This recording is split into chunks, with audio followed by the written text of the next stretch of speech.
Hello and welcome back. Let's start 2017 as we mean to go on, so here are the answers to last year's questions. Firstly, the odd man out was none other than Solicitor Grey, as all the others swell up in water. Next, the where do you stick it question, the answer being in your Blu-ray player, though we would have accepted in the dustbin, depending on the way critical opinion was blowing at the time, naturally. And finally, complete the song quote. The girls come to Tombstone in there. And the answer was, of course, in their high silk hose, and not, as some of you suggested, in a suit of armour, in a bubble car, or in a state of nervous excitement. We received a number of highly original suggestions from a Mr. Bruntfuttock of the Balls Pond Road, none of which we can actually read out on air. Hot diggity, Mr. Trollbridge! Make the announcement! Ding! Ladies and gentlemen, with wholesome intent and holes in their socks, it's episode 5 of Round the Archives.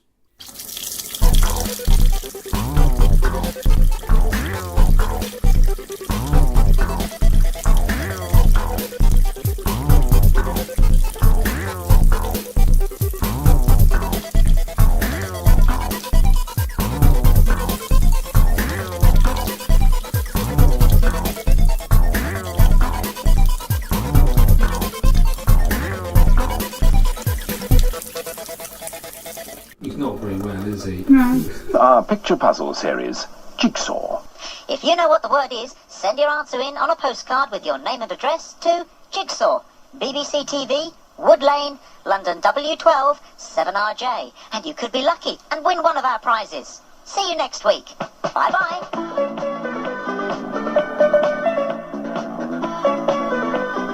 Sylvester McCoy is appearing in Can't Pay, Won't Pay at the Criterion Theatre, London.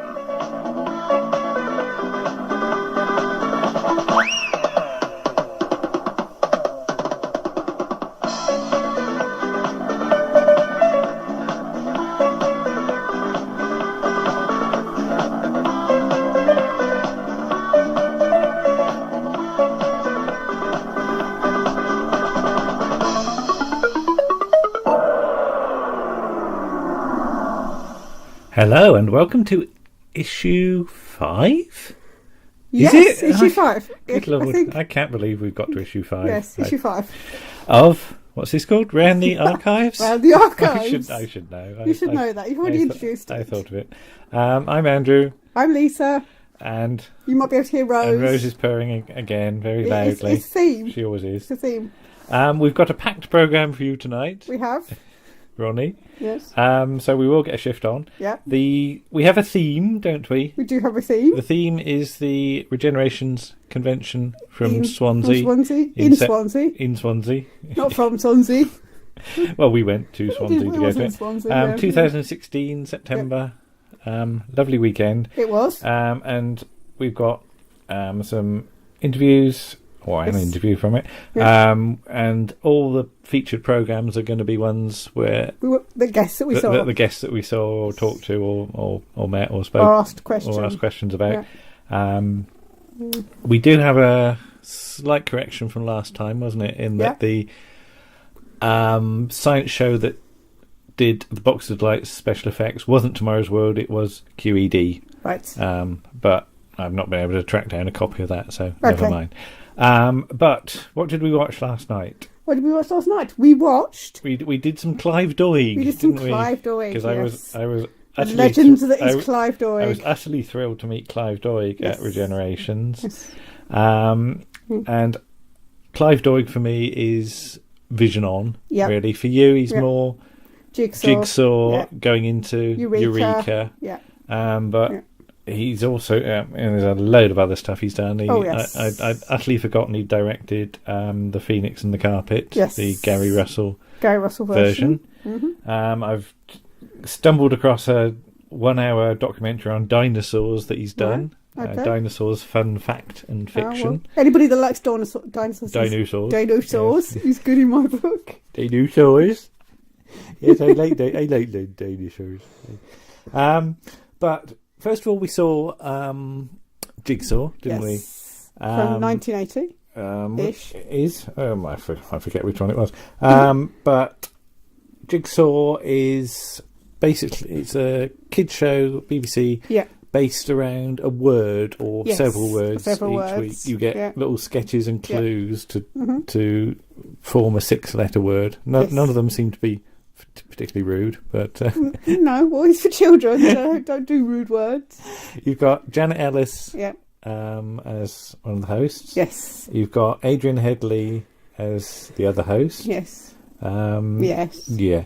You've got Sylvester McCoy and David Rappaport as the O-Men. And I remember the O-Men. It's like, that was a big thing about two rubbish superheroes. Yeah. And you've got the genius that is Wilf Lunn, or to give him his full name, Wilfred Makepeace Lunn. Yes. With a name like that, he was born to be on television, wasn't he? Doing inventions. Blowing things up. Mostly things that explode. Yeah. Yes. You were clever enough to track down a book.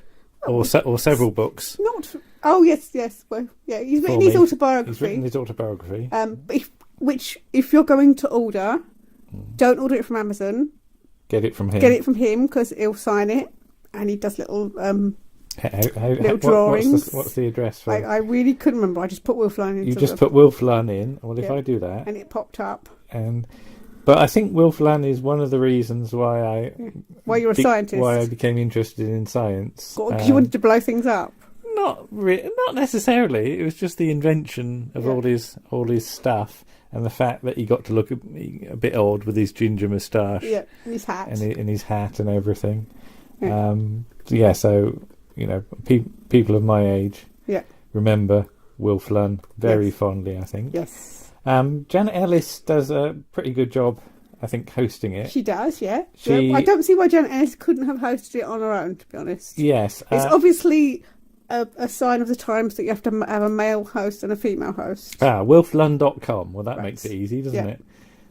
Wilf Lunn's book, My Best Seller, his autobiography, which only goes up to the age of 11. 11, yeah.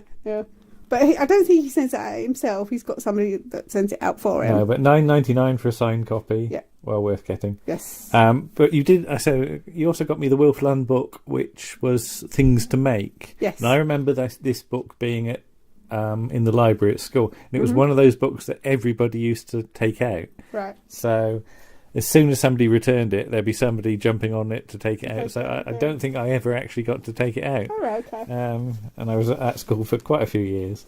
But it was all very weird things to make. But if you can track it down, it's a wonderful Wilf Lunn sort of insight into the way his mind works. Odd. Nothing wrong with odd. No.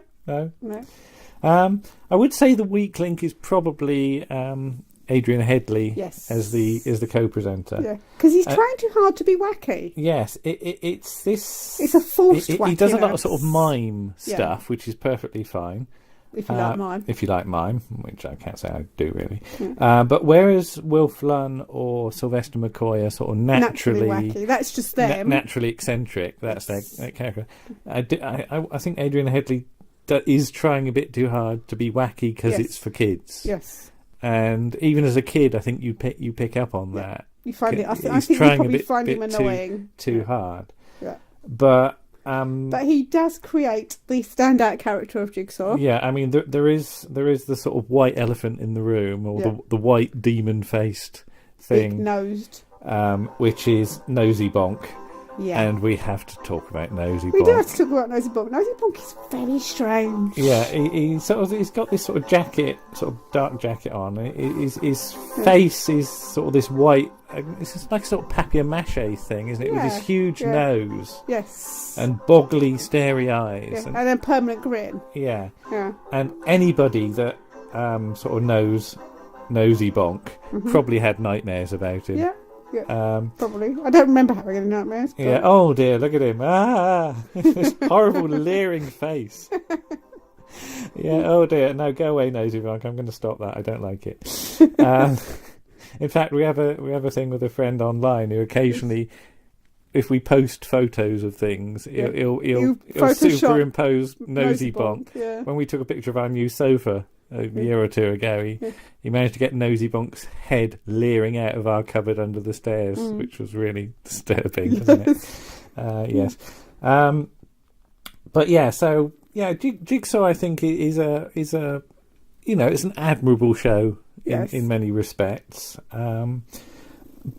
But for me, Vision On is the superior one, I think. Having watched both of them last night, I mean, I'm not old enough to remember Vision On, really. But I much enjoyed Vision On rather than Jigsaw. I mean, Vision On is Tony Hart, Sylvester McCoy, Pat Kiesel. Yeah, Sylvester McCoy. Sylvester McCoy, oh yes, he hasn't got the R at this point. Yes.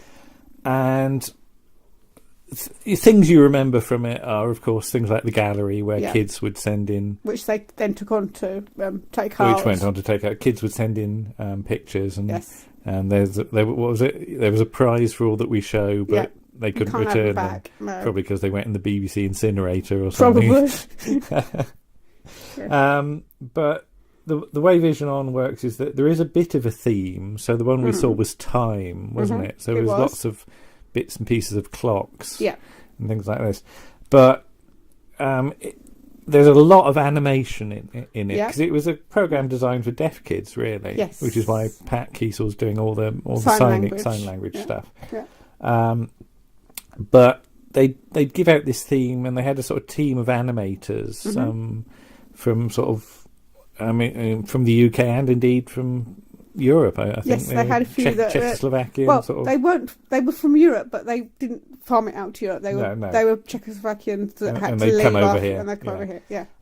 And so you got animations. There was a dinosaur. Yeah. There was a cuckoo clock thing. There was the digger, the man who was digging, and he'd always dig something up. And what else was there? There's the tortoise.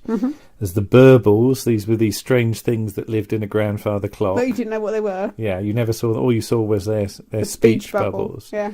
There was the prof who was it Dave Cleveland? Cleveland, yes. Who was this sort of mad professor in a white coat out in a field somewhere doing weird things with speeded up animation. Possibly another reason I wanted to be a scientist, because he seemed to have great fun. And although it's a very visual show, because of the way it was sort of commissioned for deaf kids, it's also really drenched in loads of memorable stock music as well.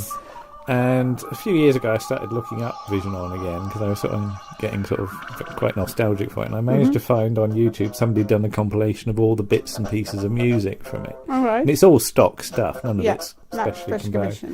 And as I was going through this, I was going, this has been in my head for years. And just it's one of those things you just dredge up the memories, and again it proves that you remember stuff, and it's all there. It's just accessing it.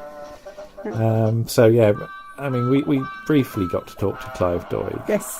Sadly not long enough, and we couldn't buy him a drink. As he said, Vision On was done with the aid of a fair bit of drink. Yes. You can tell sometimes. Seems to be a pattern in his life, funny I think. That. Oh yes, and Clive Doig, by the way, has got a sort of brilliant set of memoirs on. It's the BBC Tech Ops site for all the technical personnel. It's tech-ops.co.uk, and all these reminiscences on here. I mean, he did work on Quatermass and the Pit. Can't believe he's that old. But what year's Quatermass and the Pit? 1950. Is it 57? Well, he joined the BBC in 58, so he wouldn't have worked. Also in 1957. Oh, all right. It's got to be when he was 18. All right, there you are. Hang on, then 1958. Then is it? Well, I guess so. Let's have a look. Quatermass and the Pit. Yeah, December 1958, January 19. So he'd only really just joined. Yeah. Because I love the bit in his memoirs about that he left his shoe in the room and had to knock on the door and take his shoe. But yeah, he was assigned to Crew 2 as Peter Freeze Green as the senior cameraman. And according to this, Peter nicked some of the Jabberlite false bricks used in the set. Right. And on the way home on the bus, he lobbed one of them at the bus conductor coming down the aisle to get our money. Peter showed all the fellow travellers this realistic-looking brick and explained about the programme. And for the rest of the journey, anybody that got on the got on the bus had bricks lobbed at them. Right. Which must have been very disconcerting. It must have. But yeah, there's loads of stuff here. I mean, Clive was vision mixer for the Hartnell some of the Hartnell stories of Doctor Who, An Earthly Child and Marco Polo amongst them. Certainly, He really should write a book. He should. Yes, but people can't remember it now. Oh, well, he's managed to fill this Tech Up page up with a load of stuff. So I'm sure there's a load of... In fact, there's stuff that he mentions he's going to talk about and never does. No. You want to know why he fell out of a window, The day I fell out of a window on the 4th floor of Cavendish Place. Yeah. No idea what that's about. No. But, he's still around, so it couldn't have been that bad. No.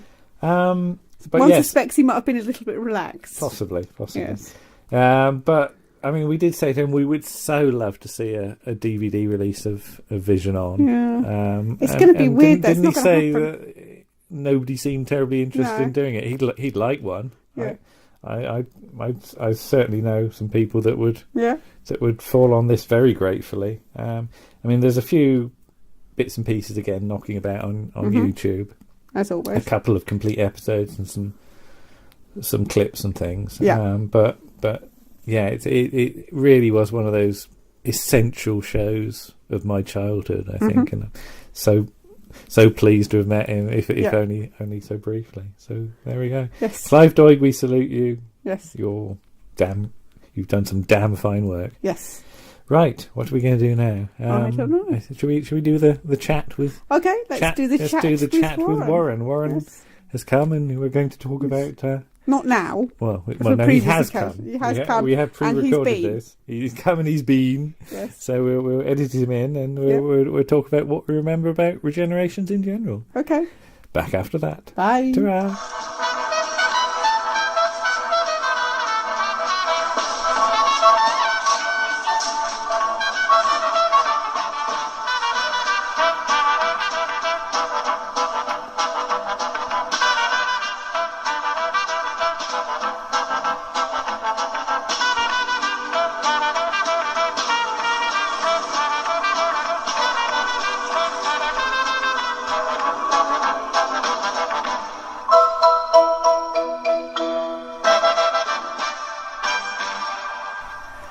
Hello, here we are with Warren again, and we're going to talk about Regenerations, which was all the way back in not the concept, September. Not the concept, the convention. The convention. Oh, they do a lovely breakfast. Oh God, he's going Welsh already. What do we remember? He said, slurring his words. What do we remember of Regenerations 2016? It was. Well, quite a long while ago now. Oh God, there was a lot of traffic. I remember Warren kindly driving us there for about 3 days. It was very nice. Yeah, I think you probably could have done it quicker by stagecoach. Oh, I think you're going to walk to that quicker, yeah. But we did have an excitement on the way, didn't we? As you pointed out to me, the bus from Terror of the Autons. Oh, yes.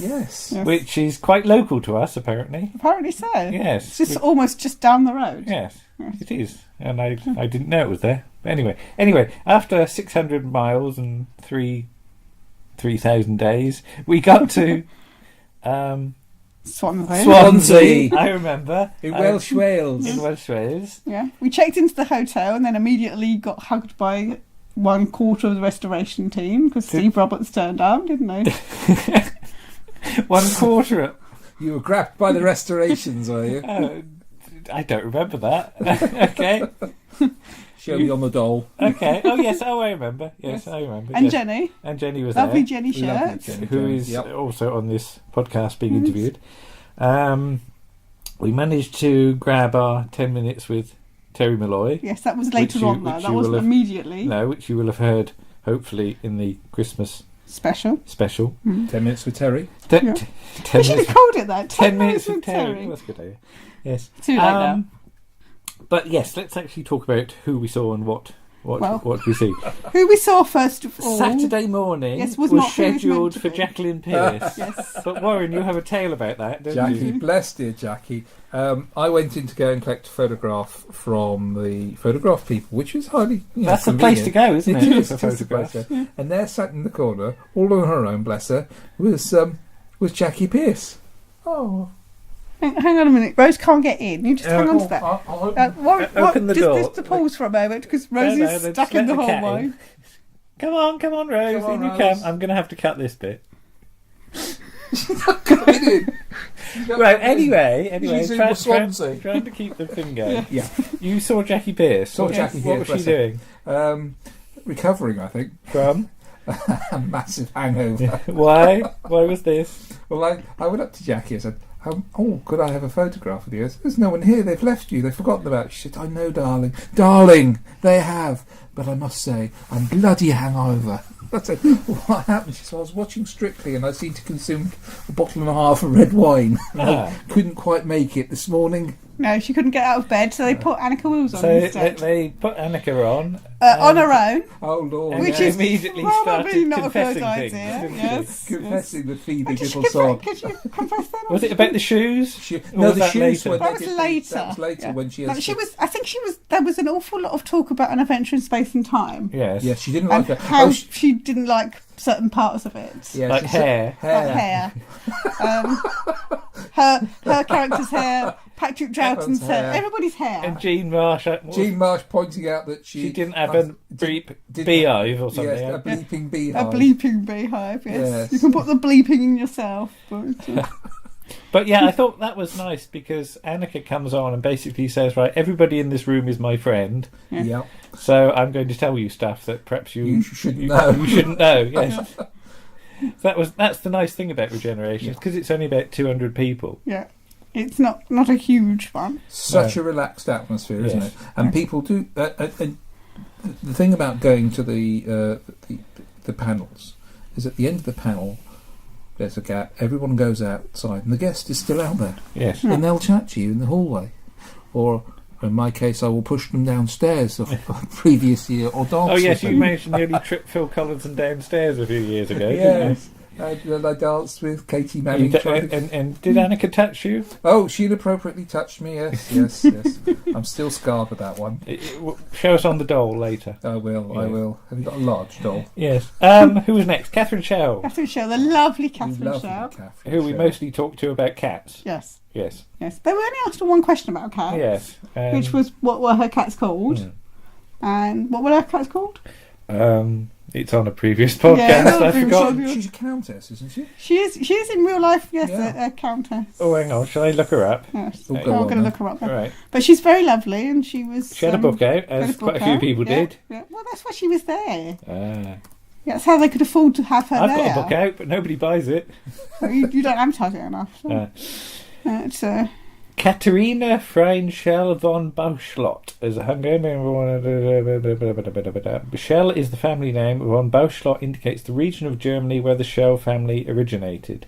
So there you go. She told wonderful Her story. father was a Baron Paul Schell von Bauschlot. Her mother was Countess Katharina Maria Etkala Georgina Elizabeth Telecki de Szezek. there's a lot of names there. Bless you. I'm tired now. But yes, we've been sort of become friends with her on Facebook, and she was Yes. having trouble with her horse. With her horse. I she hope her loves the horse is horses, better yeah, now. yeah. Yes. She was telling wonderful stories about Peter Sellers doing the Pink Panther. Oh, yes. Oh, yes. wasn't she? Piddling themselves laughing, Oh, yeah. doing. Is it Return of the Pink Panther? That's Yes. right. Yes. I have stopped the ringing. And not quite and, I am the chief troubleshooter shitter. of the Nice Telephone Company. and not so happy stories about acting with Barbara Bain, Oh, yes. Yes. who would Who doesn't only move her face. who doesn't move her face and would only show one side of her face. That's right. Yes. And didn't like Catherine Schell because she was younger than her Yeah, well, and everybody- prettier than her. Everyone was younger than Barbara Bain, weren't they? Yeah. Moving on. Anyway, Fraser's Floozies were next. Oh weren't they? Lord! Yeah, As they're known. that was I've an never experience. experienced The full Fraser Troughton companion Companions, lineup. survivors. Yeah. I have Wow, to say. that was my life complete in one panel. Yes. Didn't you have a photo took with them? Oh, I did. Yes. There's a story to that as well, isn't there? Yes. Come on. Knowing that Fraser gives the girls a hard time, they're all sat round, all the ladies there, and I went in, and Fraser's sort of standing in the background, and you have to sit down. You've got I had Wendy to my left, and Debbie. Debbie, that's her. Yes. And luckily I had Annika behind me. It was safe. Yes, a few Swanee whistles and sausage roll. And also standing behind you is Fraser. So you take a seat and they all surround you. And I addressed the ladies, and I said, ladies, it's an absolute pleasure to be surrounded by such charming ladies. Sat down, and his hand clamped down on my shoulder, and I said, oh, and Fraser. To which the girls ripped it out of him. And after the photograph, he just pointed at me and said, I'll see you in the bar later, you can buy me a drink. And did you? No. You did see him in the bar. I did see him in the bar, yeah. But he took it in the fashion that it was meant in. But yeah, we were getting a few stories from Annika. What was it? Nicking shoes in America or something. Yes, she's her and a I'm kleptomania. not entirely sure she'd want that broadcast to the. I mean, it's a Well, she's told 200 and something people. Okay. She has to declare it every And we time only she have goes to we the only have States. about 3 listeners, Yeah. so it's not going to go very far. No, she has But to. yeah, every time she goes Yeah. to the United States, she gets pulled aside, and everybody has to wait for her while they check through her history. Of... Wasn't that wonderful story that Wendy Padbury went up, she said to one of the immigration people, my friend's in there, and they asked her name. And of course, Annika's had several surnames, and Wendy went through a list of all these names, not knowing what was on Annika's passport at the time. And then he sort of looked at her and said, go away. Michael Jaston? Yes. We didn't see Michael Jason. Did we not see him? No. Oh no, we went to lunch, did we? Off for some lunch. But we've seen Michael Jason before, and he's an extremely lovely Yes, man. we got to talk to him about his Crown Court appearance a few Yes. years Oh, ago. right. Yes, which he's very proud of, quite rightly. Yes. Mm-hmm. Yes. Terry Malloy, Peter Miles, Colin Spall. Oh, that was an experience. Peter Peter Miles' Miles- wonderful rambling story. That would just take 10 minutes, but took about 20. It took him half an hour, God bless him, to get on And the we, stage. and we were dreadfully worried that he was Terry going to Malloy fall was like over. He was going to fall off doing the actions, stage, wasn't wasn't he? he? Yeah. It was Terry Malloy and Yes.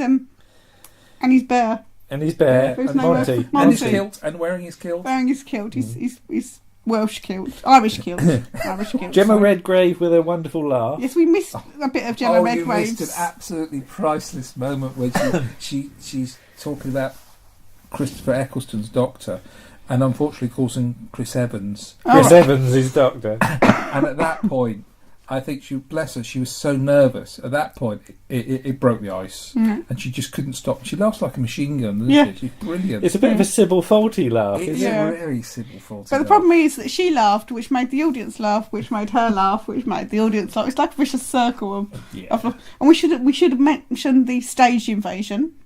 Oh, by the yes. slightly odd fan. Yeah, odd fan, yes. I mean, there There's are a always few one. about, but But he sort of wanders up to the stage and wants his book picture signed or something, his doesn't picture it? taken. And full marks to David Bickerstaff for basically telling him to go away. Yeah. Rather, No! That's rude!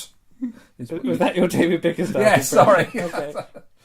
Yeah, no, you get that really well. Apparently that was Scotch, was it? Okay. Peter Davison. Again, we missed a bit of that because we went to have Andrew and myself, this is not Warren necessarily, went to have our photo taken with Did we? Terry Oh, Malloy, Terry and Terry, and Peter Miles company. and Colin Yes, Spall, yes. which was lovely. And we also had our photo took with Clive Doig and Roger Bunce, oh, didn't we? yes, Clive Doig and Roger Bunce. Yes, I got to touch Clive Doig. You Oh, did. oh. You did. But not in an inappropriate way. No, I shook him by the hand. But he was very lovely, and he brightened noticeably when you Just- offered him a drink. Yes, I offered him a drink, but we never quite managed to find the time No, to find him. follow up on that, No. which is a shame. But lovely to meet Clive Doig. We'll talk about him later or earlier on the podcast, depending on where we put this. Yes, Peter Davison's got a book out, hasn't he? he has. Another he has. one. Life Outside the Box. It's his autobiography. It's very interesting. You've been reading it, I you? have read it. Yeah, Yes, right. yes, it's very interesting. Yes. Yeah. He doesn't like self-service machines at Tesco. he No, not? no, No. Okay. that wasn't in the book. That No. was from personal experience, Yes. wasn't it, Warren? Let's just say he had a bit of a rant. He laid down the law to the self-service machine at Tesco's. Okay. Plain language. Yeah. There was Please. one just up the road, the Tesco's. Is that? Yes. That's the one, yeah. That's the Oh, was that the one? Yeah, it's the one, Right. yeah. Okay, Yeah. no, we went in there. Sunday, movie. Philip Bond from the first Dalek story, Yes. whatever you want to call it. Yeah. What should we call it today? The first Dalek story. That'll do. Philip Bond admitting to not remembering being anything much that he's been in. No, But we asked him about Was I in Sergeant Cork. Yes, we did. Are we doing Sergeant Cork as well? On We this are doing one? Sergeant All Cork right, as well. Yeah. Okay, Once we well, find it. But yeah. But yes, we asked Philip Bond, do you remember being in Sergeant Cork? There was a bit of a pause whilst he thought about it, and he goes, is that the incest one? Which made us laugh. Silence. Nobody else sort of laughed at that. But yes, basically... But he was basically right, yes. yeah. So full marks to him, because that's even before... Before Who, yes. Before Who, isn't it, Jess? 62-ish, isn't it? Jeffrey Beavers. Oh, the lovely Jeffrey Beavers. He's charming such a man. nice Such man. a charming He's man. got lots of books out. He has. Vastly intelligent man. Yes. Yeah. And you got to talk to him about Shakespeare. Yeah. Yes. The Doig and Bunce Roadshow. Doig and Bunce Roadshow. You make it sound like a firm of solicitors. Which I thought was really one of my highlight panels. Yes, it was very interesting. Yeah.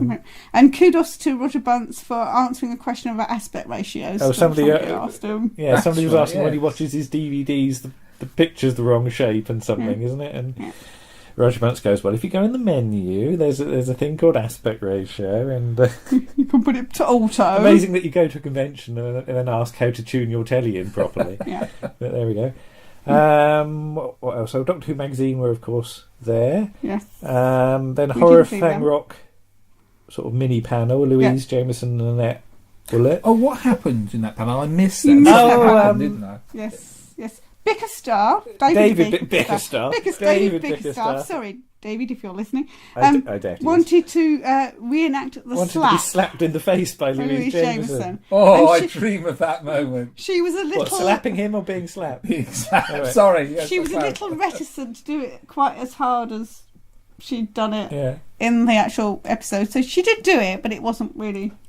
Did he get a cheer? Slap. Oh, yeah. He got a bit of a cheer. Yes. It's all good fun. That's the thing about things like this in the convention. It's relaxed enough to do things like that. It's not choreographed by merchandise all the time, and people. People are sponsored when they come to these events, but this particular event is nothing on a huge scale. It's very personable and very comfortable. So it's one of the best conventions we've been to for quite some time. Mm-hmm. So. And rounding off with Colin Baker. Who's very rounding off with Colin. Yes. Doctor. Oh, I hope Colin never hears this. He'll never he's such a you. lovely man. No, he's a lovely man. He is a lovely man. He is a lovely man. He's not got a book out, has he? He's about one of the few not people. At the moment, no. About time he did a book, isn't it? It probably is, but it's quite hard work, isn't it? And perhaps he doesn't have time. Oh, maybe not. He's always working, isn't he? So. That's true. Yes. But yeah, all in all, a lovely convention. Here comes the cat. Hello, Rose. Rose is now walking round behind us. Just hello. Here she comes. Absolutely lovely convention. Yes. We hope he does another one in a year or two's time. Yes. I mean, I think he needs 18 months. It's a huge effort to pull Regenerations together, and we really appreciate all the hard work. Yeah. But wonderful closing titles. Yes. With his name on there. Yes. In the proper font. Absolutely. Always the way. But no, hats off to Kerry. He does an absolutely magnificent job. Yes. He does. Yeah. He does. But yes, hopefully there'll be one in the future. Perhaps he's got over it. Well, financially or just both. Exhaustion Both. generally? I think you need sort of a year to 18 months to forget how bad, not how bad, but how busy he gets. How much work and how much involved. work it is. Yeah. I think Colin absolutely summed it up at the end, didn't he? Put his arm round his shoulder and said it's events like this that we enjoy doing. Yes. Yeah. I mean, it's clear it's not just the audience that enjoys it; it's the guest that's as well. Why they all keep coming back. And they wouldn't come back if they didn't enjoy it. That's the way it should be. Yeah. So there you go. Regenerations. Okay, that's Regenerations. See you soon. Bye bye.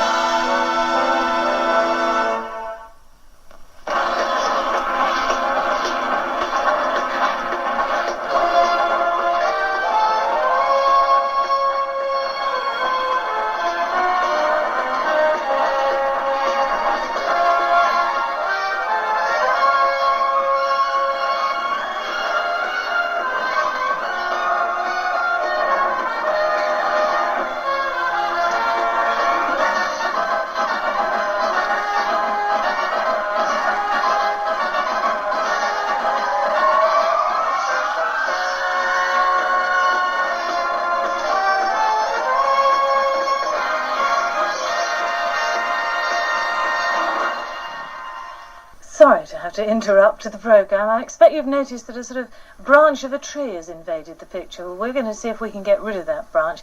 In the meantime, let's have a look at some of the programmes on TSW this afternoon. Starting at 2:30 when Dickie Davis presents the afternoon frames from the Spectrum Arena, Warrington, as the first round draws to an end in the Larder Classic 1984. That's for all you snooker fans. And I think we're in luck. I think we can go back now to Space 1999. Thank you to Mr. Warren for Thank his, you, Warren, for his again. thing. We do have a couple of bits that we sort of recorded as sort of Saturday morning went Yes. along, but we'll put those as sort of bonus tracks at the end. Because we tell you the same things. Mainly because we go over you. all the same stuff again. Yeah. But they will give you an idea of how excited we were, I think. We were quite excited. Yes. But what was all that about a branch of wood? Or a branch of a tree? Branch of a tree? In the middle of the picture of that Space 1999. That's no way to talk about Barbara Bain, is it?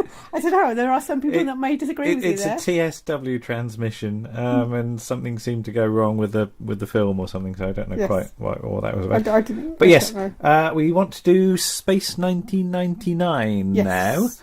Specifically, the opener of Season 2, Yes. The Metamorph. Which is Caroline? Catherine Schell. Catherine Schell's first episode. Well, her first episode is a regular. Well, no, first episode. That's where she's introduced. Yes, but she does appear in Season 1. She does appear in Season 1 in an but incredibly dull episode that is best. But not as forgotten. Maya. Not as Maya, no. And we met her and she sort of spoke about it for a little while. For a bit, yes. Mainly how Barbara Bain didn't like washing herself. No. And she doesn't mind washing herself because she says that you can sort of learn. Yes. There are a lot of actors that don't like washing themselves, though. But, you know, each to their own. Yeah. But The Metamorph, written by Johnny Byrne, directed by Charles Crichton, introduces Catherine Schell. Yes. Weirdly, though, it introduces her in the title sequence before, which gives away the fact that she's going to join. I mean, you could do that from episode 2, but to do it in the first episode she's appearing in sort of gives away the idea, really, the ending. But Brian Blessed plays her dad, with a really ridiculous hairstyle, beard sort combo. Peladon. Well, it's maxed up, isn't it? Yeah, it's Peladon with a peak, isn't it? He's got this silly peak like on his head. Anushka Hempel also turns up. Just for one episode. Yes. Yeah. You have this thing, and it's very obvious with Space 1999, because it ran for 2 seasons. When you go into Season 2, half of the regular cast have suddenly disappeared. Barry Morse being the sort of major one. Prentice Hancock. And where have they gone? There's no explanation. But I would point out that Roy Dotrice is still wandering around Alpha Base somewhere. Because he's on the moon when it gets blown out of orbit. We better just explain what the series actually is, though. Yes. It's Jerry and Sylvia Anderson. Yep. It's a live action. Creation, live action, like not UFO. Not puppets, set on the moon base. Yeah. 1999 is the year. Not the price of the moon hence base. The title, not how much they spent on it. Space 20 quid, as some people sometimes say. But it is a very, very expensive series. It was a co-production. I don't think it was done on film, though, was it? Oh, it's definitely done on film. Was it done on film? Oh, it's very film. Well, that's how we were able to get Blu-rays of it. Oh, I see. If it was on video, you wouldn't get a Blu-ray of it. Yeah. But it was a co-production, I think, with. Now, where are we? Is it with Italy? I think. I'm not sure. Going to have to look that up now. But it's an ITC actual main production thing. Isn't this premiered in 1975? Yeah. On ITV. Yes. And it was probably shown in different regions at different times, was it? It's one of those. The actual transmissions all over the place.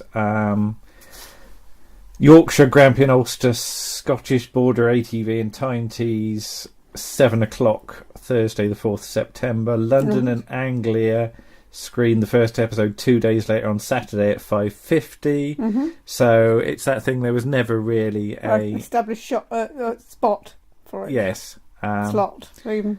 I mean, it's effectively running against early Tom Baker episodes.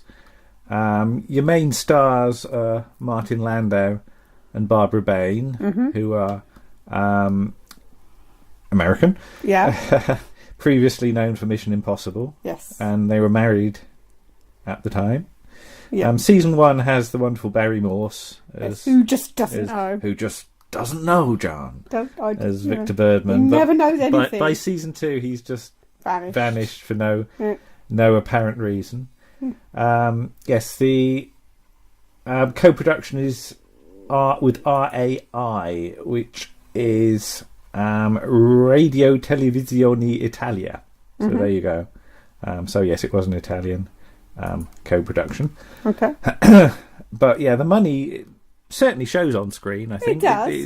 It's production is very high, and the model work especially by this point. Yeah. You've got the old Anderson sort of model. Yes. People who Derek are Meddings, isn't it? Who really are, on the top of their game at this point. The space scenes are very well done. Yeah. Although the planets always amuse me because they're very, very colourful. Yeah, well, it's colour television. It's the early days of colour television. But some of them just look like bath bombs you'd get from Lush. You think if you dropped them in water, just fizz. You get fizzy planets. Yes. Is it Jupiter or Saturn would float if you put it in water? One of those two. I don't know. I need to look that up. But yeah. So I can do it. But the Metamorph, right? The actual episode is to introduce Maya, who, hence as the name implies, can change shape because her father's got the ability to transpose matter into other forms of matter, and he's taught her how to change into various creatures. It's mostly lions. There's a dog. There's a dove that she does in this one. Some sort of hawk or kestrel. Yeah. And a rubbish A gorilla. dreadful gorilla costume. It's obligatory of 70s and 60s series that there must be one story with somebody dressed in a gorilla costume that which doesn't looks look realistic. rubbish. I mean, Dad's Army does it, but it is actually a bloke dressed up in the story. So that's okay. And there's that Are You Being Served one. Yeah, well, they get chased around number 10 Downing Street for some reason. Is it Rusty Goff is some sort of monkey or something? Like that, I can't remember. Yeah. But yes, the lion's quite interesting because according to the sort of trivia on the episode, they used 3 lions. Mm-hmm. The first one was uncontrollable. Right. Okay. I don't know. The second one wasn't too happy because it had toothache, and the third one was far too friendly. Right. Putting its paws on the photographer's shoulders, apparently. That's quite sweet. That's nice. Nice. The episodes originally. Draft scripts for it were called The Biological Soul and The Biological Computer. By the time you get to the shooting script, it's The Metamorph. You've got. I think people would have known what a metamorph was. I don't know. Science-wise, it's one of those things I really grit my teeth at because I can just about deal with regeneration. But when you turn from like a lion into a dove or something like that, I have to ask, where does all the extra mass and energy go? Yeah. E equals MC squared, Joe. Yeah. If you lose mass, the heat has to go somewhere. Yes, there you go. Yeah. So, I would also say that she's terribly impractically dressed. Oh, a floaty, she's got a sort floaty of feathery thing, which she nearly trips over in at one point. Yes, you can't do much running in this, but I mean... She comes from a planet where you weren't expecting to run, were you? I know, but it's still very impractical. Yes. Why would you? It's like it's the Servalan kind of dress. And I know the reasoning behind Servalan's dresses, but in this case, there seems to be no need for it.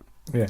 Oh, another little sciencey bit. They analyse the atmosphere of the planet at one point and then say it's carbon, hydrogen, and nitrogen, breathable. Well, not if there's no oxygen. No, it isn't. No, it's very unbreathable if there's no oxygen. I'd want a bit of a spacesuit. But Space 1999 is not. It has to be heard of one of my favourite series generally. No. It's a bit serious. And.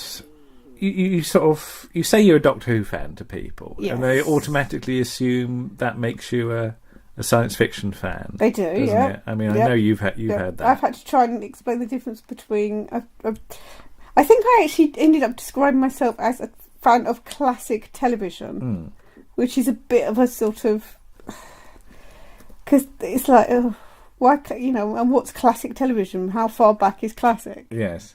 Anyway. Yeah, but I know I'm more sort of. I describe myself as series and serials, but yeah, I mean, certainly when Doctor Who went off the air, there were an awful lot of sci-fi series. Yeah, and even I fell for it. I'd tape things like Star Trek: The Next Generation, The X-Files, Babylon 5. I would take them. I would tape them. And never rewatch them. No. So I had a load of tapes that it wasn't particularly of interest to me. No. I mean, Space, I certainly remember as a kid. It's one of those series that if it was on, I'd watch it. Yes. We've now sort of invested in the Blu-rays, haven't we? Yeah. We do have the thing that the episodes are on there in the wrong order. In production order. That is the wrong order. That's not the order they were shown on television. Yeah. The storyline of series 1 makes no sense if you watch them in production order. Yeah. Because you go from the beginning of the series, where they've just been the moon's just been blown out of orbit, to near the end of the series. And you're like, well, what happened? Oh, this is at the end of the series. Yeah. There is an actual linear storyline in Series 1 which requires you to watch it in transition order. Series 2 is probably not quite so bad because I don't think there's quite so much of a following on story. But yeah, Series 1 has a linear storyline. Oh. And that being that they're looking for a planet to live on. Fair enough. But, yeah, I mean, we enjoyed the episode, I think. We did, yeah. It's colourful, it's there's a bit of adventure. Didn't come to much in the end, really. There. I mean, I think Space does suffer from the thing that a mysterious thing will appear, do something on the base. Yeah. They'll try and analyse it and not know what it is. John, we just don't know what it is. And then it'll disappear again. Yeah. And they'll all be left staring into space wondering what it was. Yes. And it does strike me that storyline is used quite a lot. A few times. Yeah. I mean, there is one in a storyline in Series 1 I'm thinking of Force of Light, is it? With Ian McShane. Oh, right. Where he's I can't even remember. He's sort of burnt, isn't he? Yeah, something happens. It's quite horrific, actually, the makeup. And everything he touches, every time he touches somebody, or he's got Force of Light. Is it? Oh, I don't know what it's called. Life. Yeah, he kills people because he extracts all the heat from them. Yeah. And it's quite nasty, really. I was just looking up the effects. It's actually Brian Johnson, not Derek Meddings. Derek Meddings is Thunderbirds and UFO, and he did work on the Doppelganger, which was the film, otherwise known as Journey to the Far Side of the Sun. But I think the major thing in the favour of Space is its actors, though, isn't it? His guest actors. It's got a lot of good guest stars. I mean, yes, this episode you've got Brian Blessed, you've got Anushka Hempel making I think, only appearance. We will talk about Anushka Hempel later in a later podcast when we come to do Zodiac, which we finished, which is a series we could actually finally finish. Only because it's 8 episodes. So. Yeah, right. Well, it wasn't much, but you've got Christopher Lee, you've got Peter Cushing. You've got Patrick Troughton. You've got dear old Michael Sheard, of course. Who always told the story about didn't they have to cover all the women's nipples with sticking plaster because of the tightness of the uniforms they wore, that you could see their nipples otherwise? Well, I'm glad you said that, not me. I think it's stuck in his head for some reason. Really? Yes. Okay, I see. But yeah, you've got Julian Glover. Who else have you got? Oh, loads and loads of people. Yeah, lots of people. But then Julian Glover appears in every single adventure series in the 60s and 70s at some point. Is it obligatory to have him in? If you don't get Julian Glover, you're doing something wrong. Have him in there. Oh, fair enough. But yeah, so we will continue to I think it's one of those things we'll see every now and then. I don't think we'll make a huge habit of. Yeah. I think we have to see the Rule of Luton, though, don't we? Well, Rules of Luton. Yes. That's the one with the trees, isn't it? I don't know, but I just like the title. Well, isn't it the story that Freddie Freiberger, the producer, he was in a car or something, went past a sign and he saw this. Yeah. I got this great name for a planet, Luton. Yeah. What's that, Freddie? Luton. It could be a planet. It could be a planet name. It sounds good. That's Luton, Freddie. Oh wow, yeah. Well, no. Yeah. That was me doing one of my accents. Your accents. Yes. Yeah. Okay. But yeah, Space 1999, recent addition to our collection. To our collection. Not one we'll watch, regularly, but good to dip into every now and then when you fancy seeing something silly, something a bit daft, but with some good actors. Yeah. I think possibly having fun sometimes. Yes. I think Brian Blessed's having fun. Oh, Brian Blessed's always having fun, yeah. Okay, right. And now we're going to do our interview, or play our interview with Jenny Shirt, done at Regenerations. Yes. Just after we'd interviewed Terry Malloy. Yes. So there's a bit of the same noise in the background, unfortunately. Yeah. But over to Jenny, and we'll be back after that. Ta-ra. Bye. Bye. Hello again, and we're still in Swansea. We haven't gone home yet, don't worry. And we're joined now by Jenny Shirt, who's just going to talk to us about her early memories of television. What's the earliest thing you can remember watching on television? The earliest thing I remember is Play Away with Brian Cant. I used to watch that on the Saturday afternoons and absolutely loved it. And Tony Arthur was really good. And they used to sort of sing songs. It was very theatrical as well because they used to do a lot of sketches at the end. And I loved variety and theatre, so that was really... I think that's where my love of theatre came from. I started with Play Away. There are some Play Away clips knocking around on YouTube. Yeah. Some of which are fairly bad quality, because again it's one of these series that I think suffers from not all of it existing, but there are some sort of home recordings of it. Yeah, I've watched the YouTube clips and it brought back lovely memories of it. Because you've got Jeremy Irons in there, you've got Tony Robinson doing a few things like that. So it's one of those shows I do remember myself. And I always remember All I Want Is a Proper Cup of Coffee, they sang that, and I've got a huge love of coffee, and I think that's where it came from. So Play Away is probably what brought me up on all that. Yeah. Excellent. And what other sort of kids' programmes? Oh, I loved everything like Rent stick in your mind. What else? Rent Goes Pipkins, that's another one. Oh! That was fab with Hartley Hare, and Octavia the Swan. That's right. And I think, if I'm right, there was a Brummie Pig, with the Birmingham accent. Yes. And a Cockney monkey, maybe. Yes, I can't remember the name of the monkey though. Topol, I think. Topol? I believe that's so. it. Again, as always, at least the title sequences are knocking around. Yeah. I think Nigel Plaskett has got a load of recordings of Pipkins. Oh, I'd love to hear that again. So, I think he's one of these people who had an early video recorder, and because he was the voice of Hartley Hare, he recorded it. So again, there's some bits knocking around. Is there a DVD out? There are. Warren is nodding at that. Is there an entire Pipkins DVD? There's a couple of episodes knocking around on some odds and ends discs, which we can track down. So there are. There's at least one episode that we've got. Something about garden gnomes, isn't it? You can't remember. Lisa's just looking confused. I will look that up in a bit. We'll find out the details of it. But there is certainly some Pipkins stuff I'd love to see that again, knocking around. So, I would warn you that the puppets do look a bit ratty. I don't know, I saw a picture of Hartley Hare recently, Hartley Hare I thought, that's really frightening, sort of like, when you're sort of little, you don't expect it to sort of, you think, oh, it's great, it just looks really normal. It's weird, because you're not a fan of puppets anyway, are you, Lisa? The ventriloquist dolls and things like that freak you out a bit. They can be scary though, can't they? You sort of like normal sort of ventriloquist dolls and things. They frighten me, and it's something I don't like. Oh no!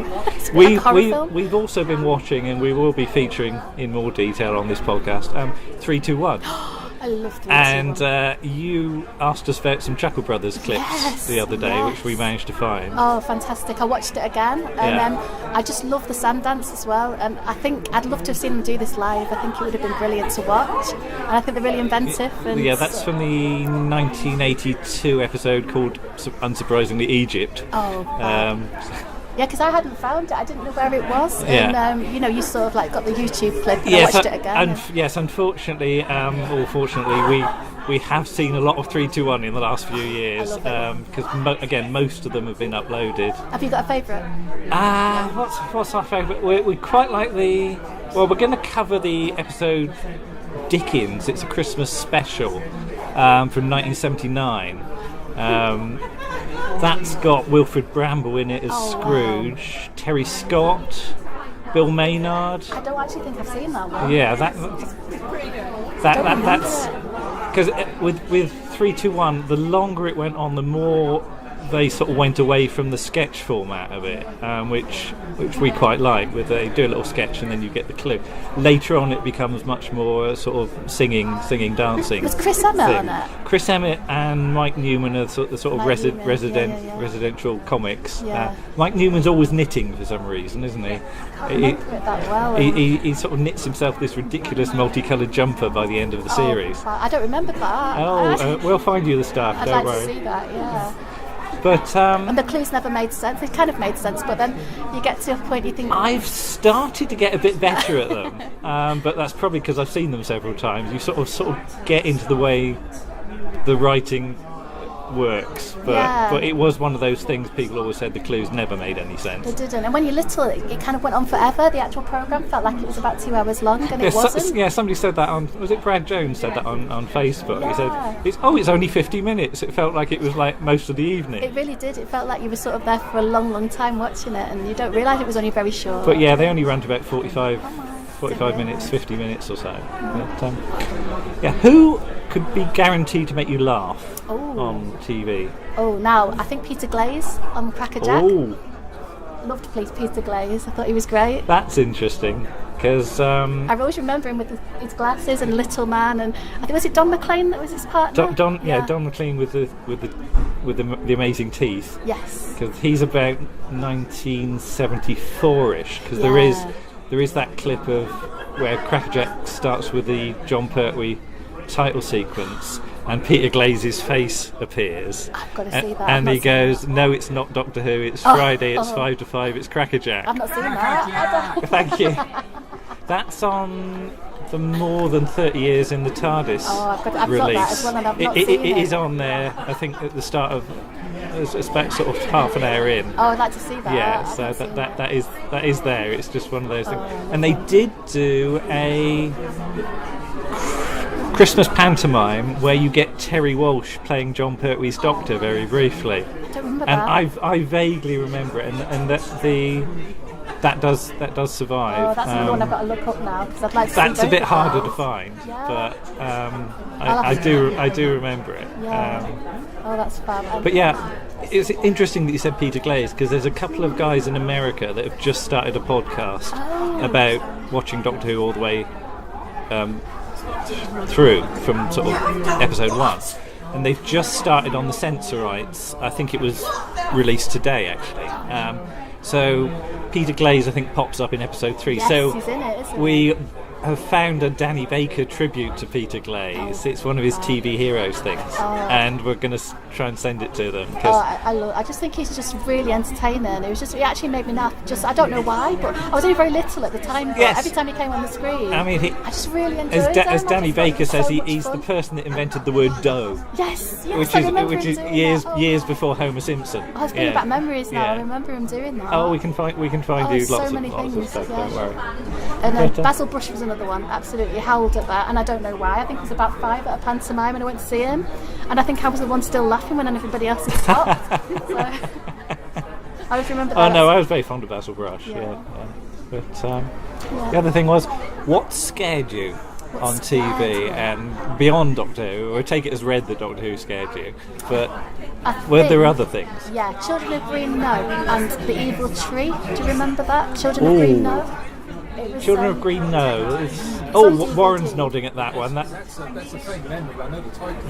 Yeah. That one I know the title, but that's about all. I don't know anything about it. It's about a young boy who went to stay with his grandmother. I think it was his grandmother or his aunt in a very old house, and very thundery night, and he just explored the gardens, but he got in touch with the ancestors of the house, which are children, and he wanted them to appear to him, so he kept going into the garden looking for adventure, with them, but they wouldn't play with him. And then it was very thundery one night, and we found out there's a tree called Green Low with an evil spirit in it, and it scared the living daylights out of me. So and I've got it on DVD now. It's amazing. I was going to say it's one that'll definitely go on our list then. It's very slow now. Watching it now, it's very, very slow. It's all right. We're used to but that. It's brilliant. I love it. Excellent. Yeah, so it's really nice seeing it again. Right. Well, thank you very much. Thank you. I've enjoyed it. That gives us another 9 minutes to add to the podcast. So, thank you very much. Jenny, thank you very much. Thank you. Thank you.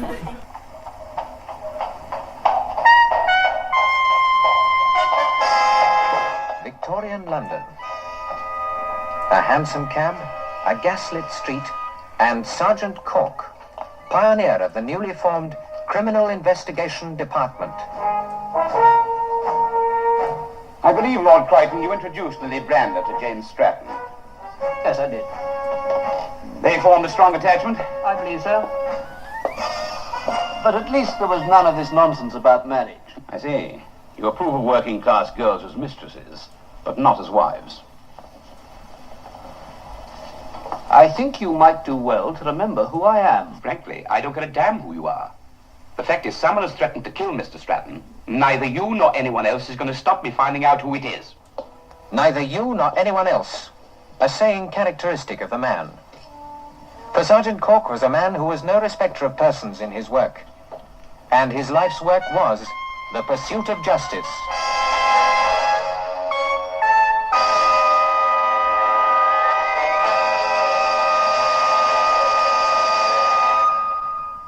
And thank you to Jenny for the lovely interview. Much appreciated. Thank you, Jenny. Yes. Just a couple of odds and ends.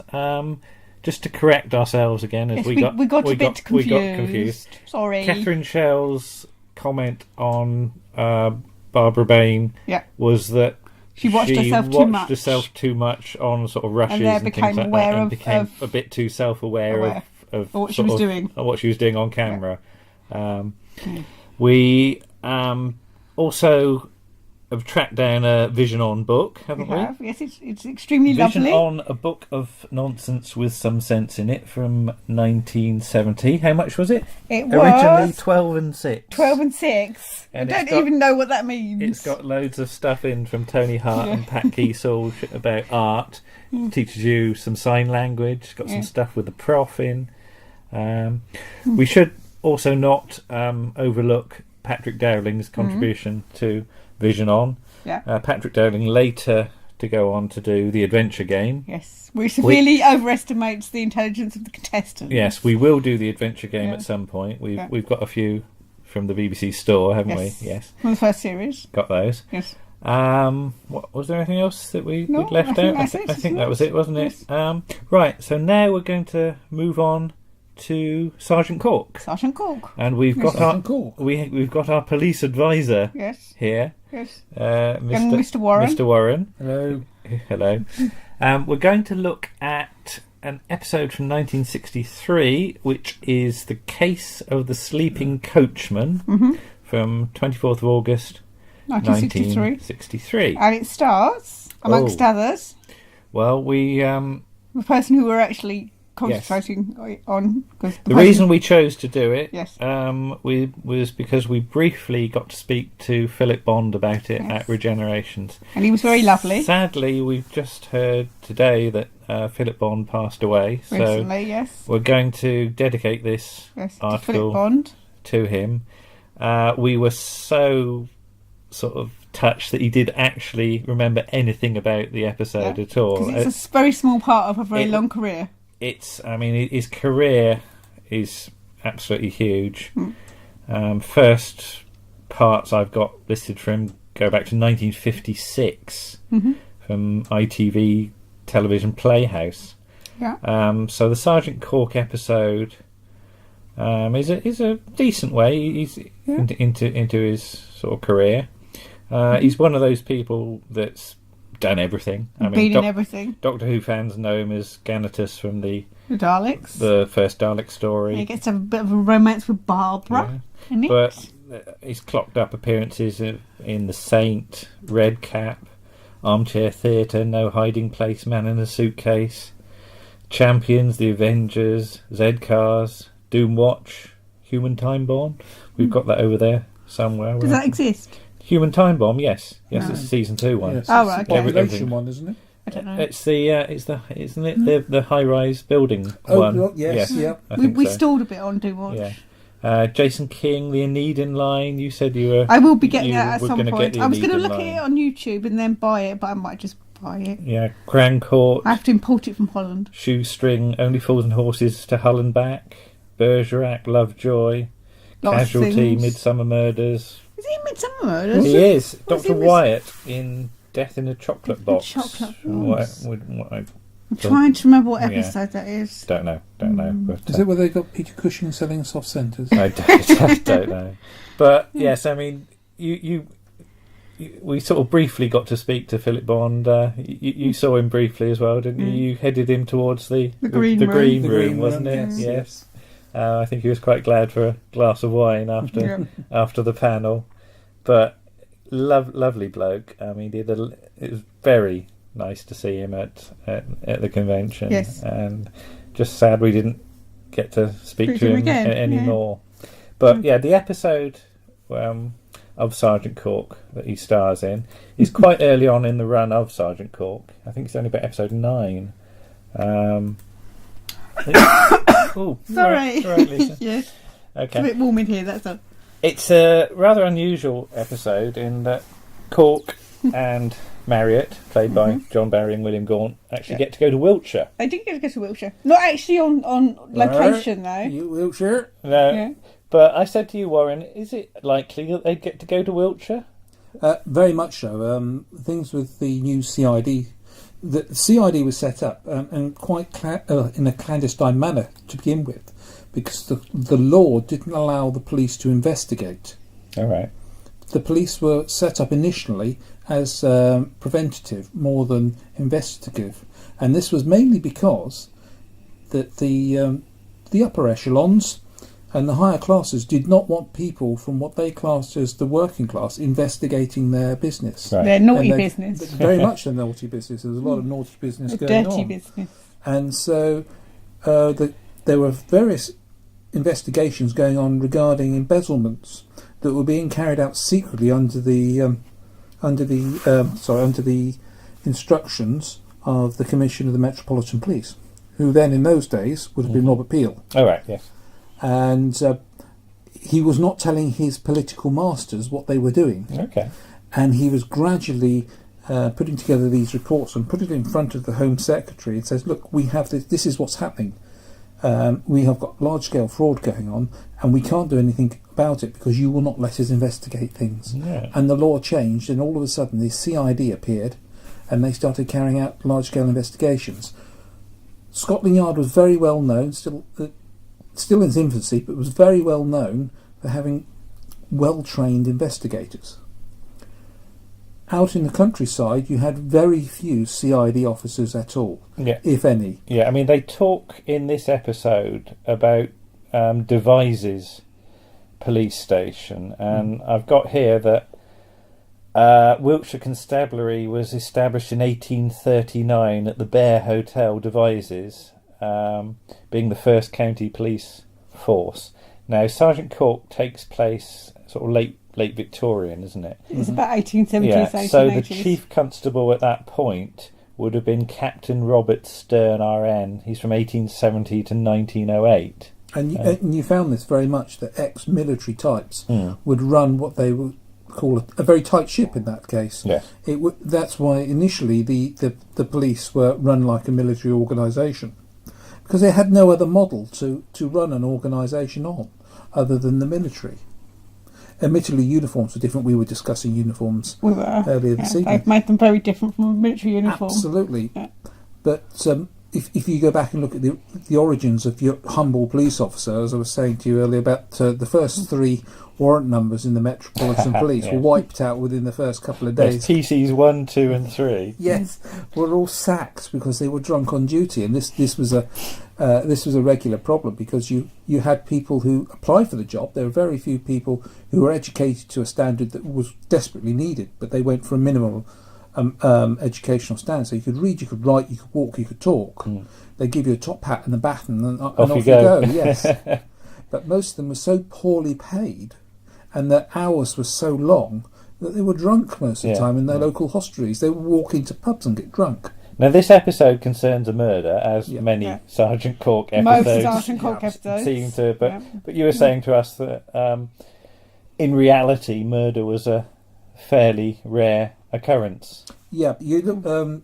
People look at Victorian times, and the most sensationalist murders that will stick out are things Jack the Ripper, for example. But this Jack the Ripper is very much hyped up by the press. The character there, they've given him a name. They've created a character, and the press go with that. There's a lot of hype. But murder was still a very, very rare occurrence. If we take a look at the first railway murder, for instance, that was a big shocker. Yes, it was on the railway. Yes, it took place in a first-class compartment. But it was very much a case of, it's a murder. This is unheard of. And very much in the countryside, if somebody died of suspicious circumstance, and a murder there, it was unheard of. So you would bring somebody from outside the county to investigate it. In this case, it would be Scotland Yard. Yeah. Well, I've sort of been looking as with all these things. There's an awful lot of information about sort of police history and things like that. But I wonder. I mean, this episode's written by Ted Willis, who created who created Dixon of Dock Green, as well as this, as well as Sergeant Cork. You do get the feeling that Ted Willis is using Sergeant Cork to make some points. Very much so. Dixon's a very comfortable family, non-political, not that's not sway the boat type character, middle of the road.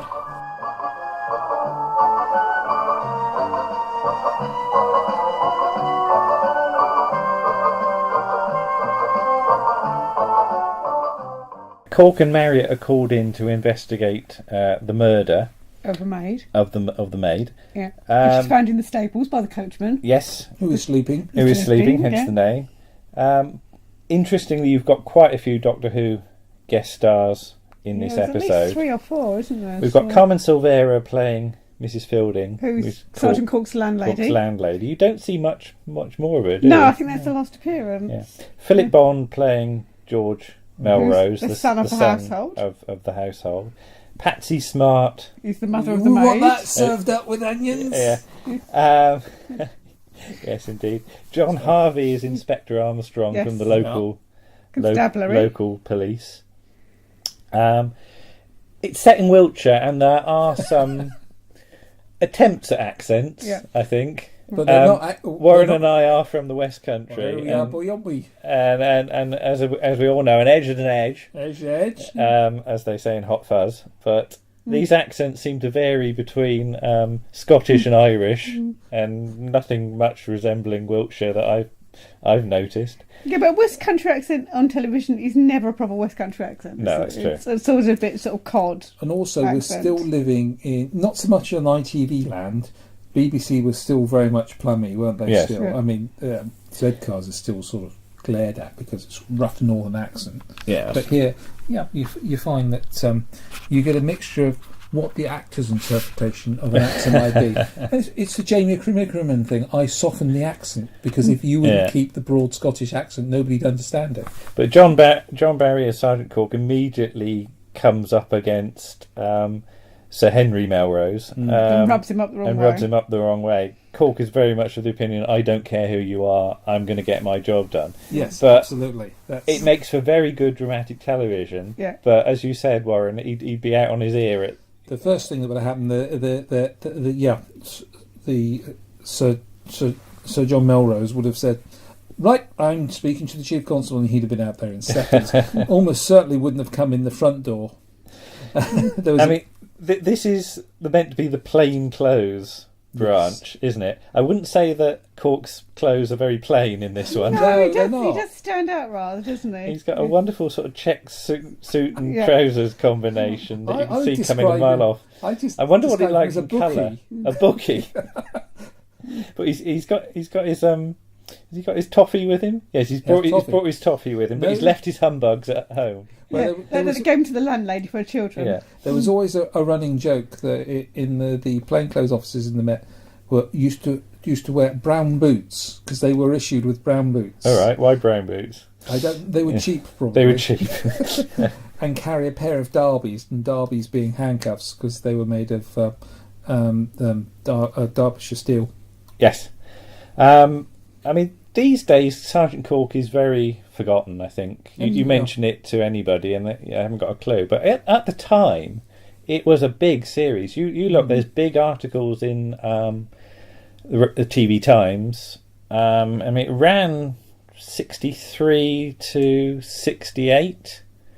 And it does influence Carry On Screaming because Harry Corbett plays Sergeant Bung.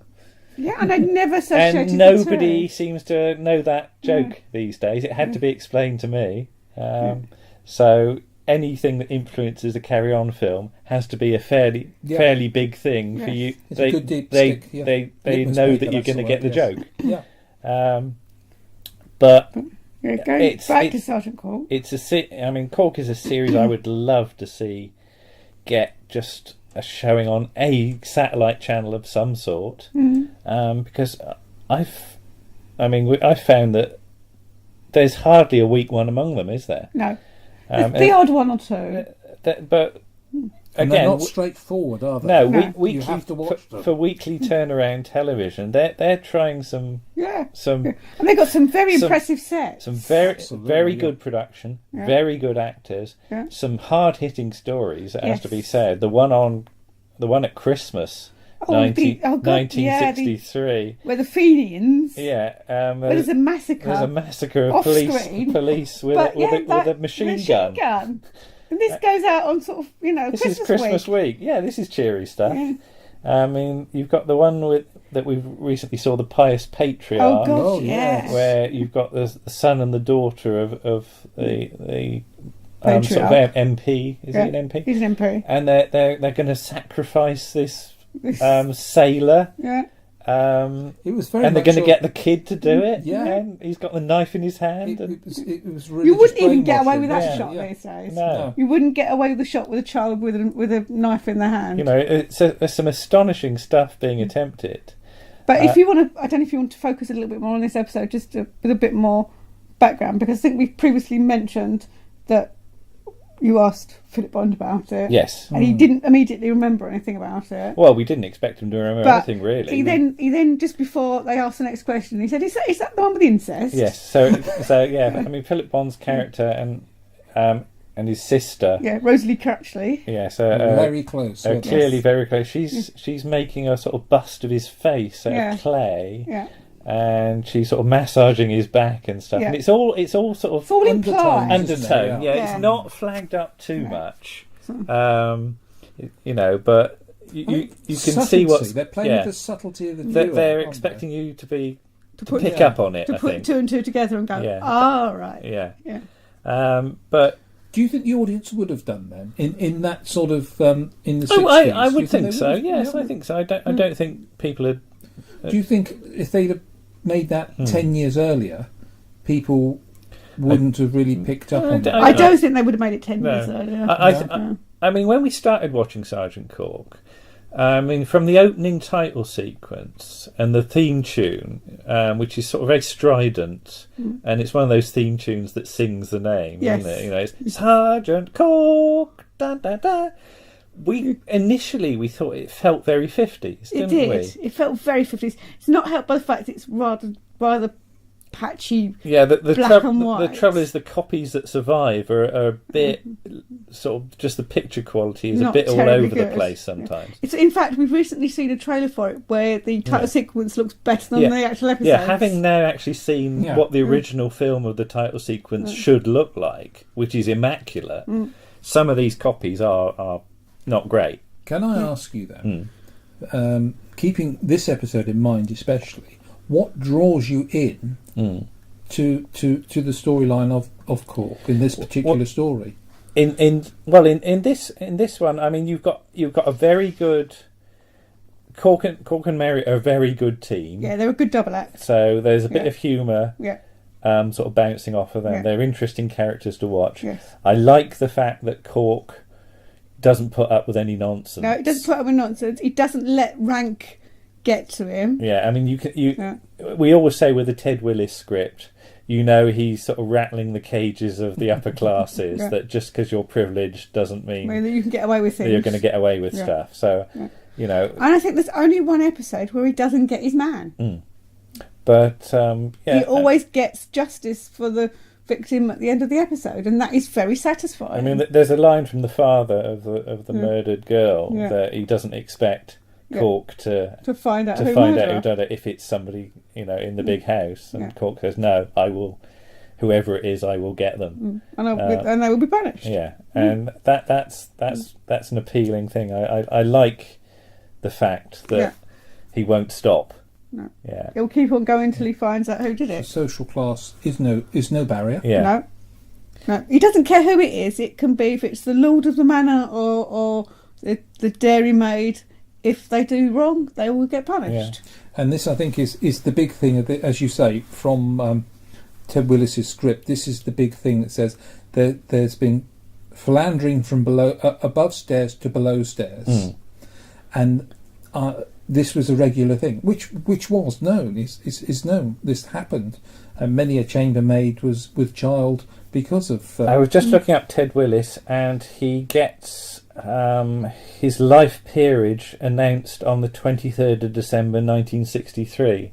So just as Cork's been running for a little while. I don't know, how much influence it had. I mean, he's had a huge career anyway, but because... There's some other series that you've sort of recommended to us. Is it Hunter's Walk? Oh, we've got that, I think. Yeah, we've got that. Yeah, somewhere. Dixon, of course, we know. We love Dixon. Yeah. But it's not... I think you said a little while ago that it's a cosy police series, which it is in the 50s and 60s. Yeah. And then it hits the 70s, and they toughen it up. And there are some very tough stories in... Absolutely. Some of those ones all done on film. Yeah, they're really bleak, We did struggle with them a bit until we got to Firearms Were Issued. Yeah. And then you have a sort of resolution, because some of the episodes, nobody gets punished for what's happened, and it's incredibly frustrating. Do you think that's realistic? Do you think it's that's probably a reflection more of what was realistic. happening then? Yeah. Because 50s and 60s, BBC at its time is reflecting how it would like viewers to be involved, feel comfortable and safe with characters they're going to create and come into their homes every day. The 70s, it changes. We have a lot of political strife. We have a lot of industrial strife. The quality of life isn't too good. There's a lot of unemployment, and it's going to reflect in the programmes that you have that with a lot of programs. You have that with Z-Cars as well, don't you? Yeah. And it does look bleak, but it makes for some damn good drama sometimes. It does.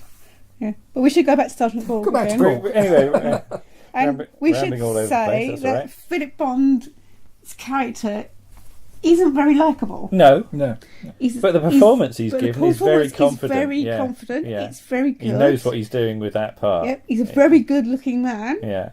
Which makes sense of the character being attractive to the when maid. he strides on initially in his hunting Yeah. garb with his riding crop. Yeah. Yes. And he's literally, you think he's going to horsewhip Cork at some point because he's not happy. Yeah. The fact that he's asking these Impertinent questions, as he sees it. and he's picking up stones and looking underneath what's underneath these stones. So he is not happy, is he? He's not happy at all. But then the character does a complete turnaround at the end and becomes much more sympathetic and much more, without giving up too much, much more humble. Yeah, because he realises that his behaviour has caused somebody else to commit this crime. Again, you don't want to sort of give away too much of the plot, do you? I mean, Sergeant Cork is one of those shows that we'd highly recommend. Yes. It's all available. It's all available on network. Yeah. I remember when we first started watching it. I think was it Stephen Gallagher said that we'd made a good choice. That he'd watched the lot, and he was amazed how well it held up across the entire run as well. Because of course some series run for too long and they Yeah. tail off. I think there is a lot of Sergeant Cork. There's 66 episodes, I think. But from what we understand, it's solid all the way through. Yeah, it's really I'm very very good. looking forward to carrying on with some more. Yes. But I think we'll end it there. But Yes. yes, But we'd like to- we'd like just to like to say just remember Philip Philip Bond. Bond, and Yes. thank you for giving such wonderful performances. yes, it's And we wish we'd been able to very, talk to you more. very lovely to Yes. have met Philip. Oh, And Yes. there we go. Back soon.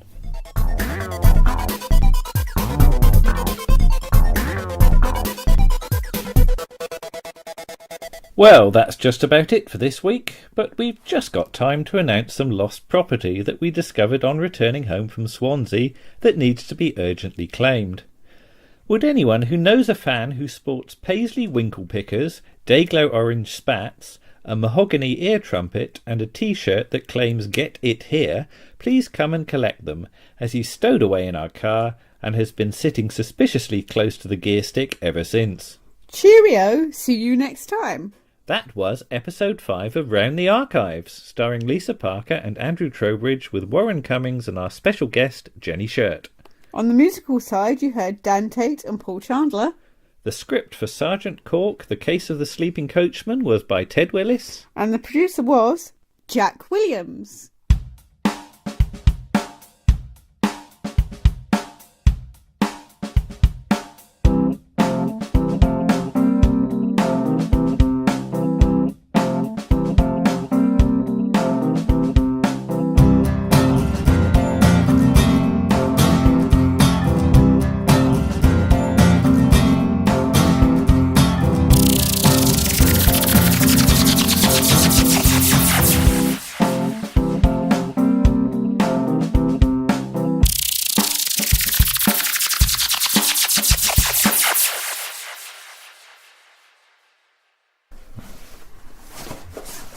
Hey, you're adorable. You're a beautiful. You're a convention kind of guy. he's singing already. It's like 8... What is it? 8:30? Not even like that. I've been up since 6:30 Oh, be this morning. quiet. Hello. Hello. Hello. We are at the Regenerations convention in Swansea. It's Saturday morning and I'm barely awake. You going to say anything about that? I'm disgustingly awake. I know you. Well, how long have you been up? Up at 6:30 this morning. Oh, well done. You just said that. Oh, I don't. Went for a walk around the docks, but that's another story. Had you got a dose in the night? No. There's no baldricks hanging around. Oh, right. No. Hello. Right, what have we got lined up for today? Kicking off. I'm not going to kick off. Kicking off at 9:30, we've got Jacqueline Pearce, as you refer to her, Chesney. Chesney's on. Chesney's on. One-hit wonder, Chesney Hawks. Followed by Catherine Schell, Countess Scarlionio. Lovely lady. And then we've got a Troughton foursome. The reason for being here. Wendy Padbury, Fraser Hines, Deborah Watling, Annika Wells.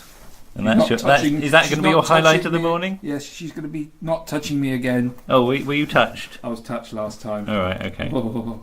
And then Michael Jaston at 12:30. Good lineup today, isn't it? And then there's some lunch, I think. So, are we excited? We are excited. So. Are you excited, Lisa? Yes. Shall I ask you again? Are you excited? Ted can't hear Ted you. can't hear you. Howdy hi. Howdy ho. ho. Right, so we're going to go down and... Oh dear, Warren's having another... You're right, cough it up. Yeah, just pass the gin over, I'll be Okay, fine. thank you. Right, so we're going to... Hey. Okay. Oh, welcome to local group audio. I've only had... this is the wine from last night. Oh. So we're going to go down Don't dry 'cause there's and no we're going script. to have some fun, and then we'll come back and say if we had any fun. Would like to say, are you recording? Yes. I would like to say I'm wearing a Pig Bean Josh t-shirt. I do not look like Pig Bean Josh. And I've been nicked by Fraser Hines.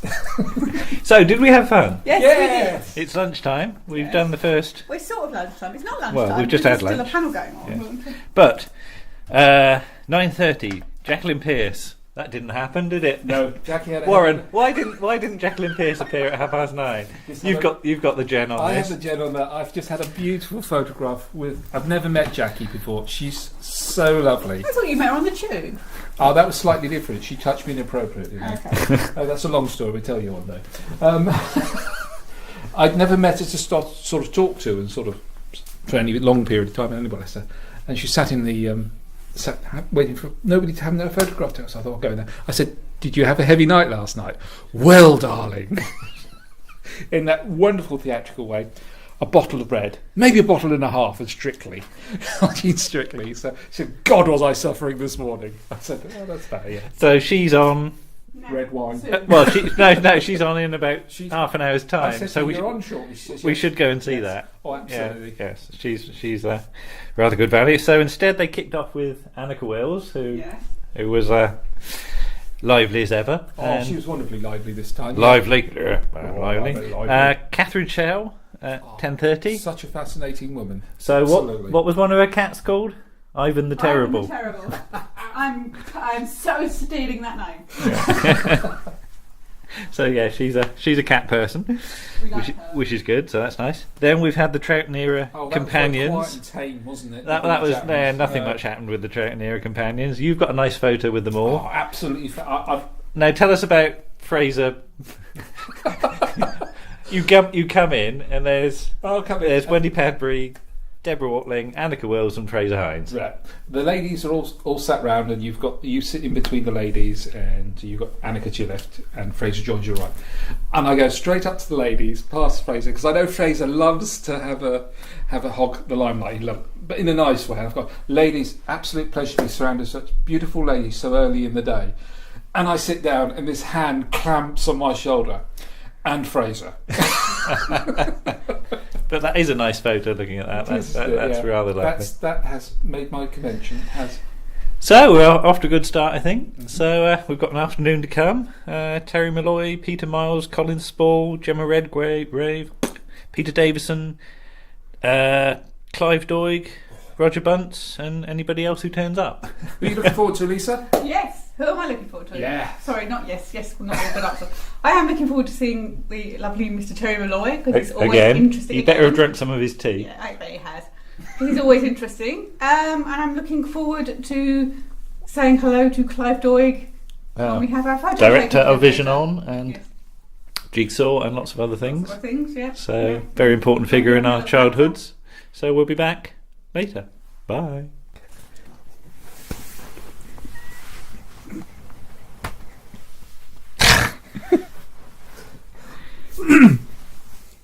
Hot diggity, Mr. Trowbridge! What's the line? Hot diggity, Mr. Trowbridge! I really can't read it. I'm thinking a lot about the announcement. So, that's it, that distance. So, hot diggity, Mr. Trowbridge! Make the announcement! Ladies and gentlemen, with wholesome intent.